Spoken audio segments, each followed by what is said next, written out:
بسم اللہ الرحمن الرحیم۔ السلام علیکم۔ امر بالمعروف نہی عن المنکر کی عجیب فضیلتیں۔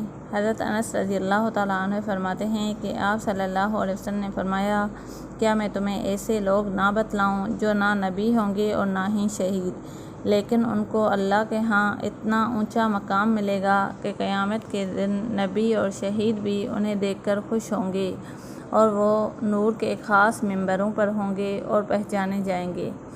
صحابہ رضی اللہ تعالیٰ عنہم نے پوچھا، یا رسول اللہ وہ کون لوگ ہیں؟ آپ سب نے فرمایا، یہ وہ لوگ ہیں جو اللہ کے بندوں کو اللہ کا محبوب بناتے ہیں اور اللہ تعالیٰ کو اس کے بندوں کا محبوب بناتے ہیں اور لوگوں کے خیر خواہ بن کر زمین پر پھرتے ہیں۔ میں نے عرض کی، یہ بات تو سمجھ میں آتی ہے وہ اللہ کو اس کے بندوں کا محبوب بنائیں، لیکن یہ بات سمجھ میں نہیں آ رہی کہ وہ اللہ کے بندوں کو اللہ کا محبوب کیسے بنائیں گے۔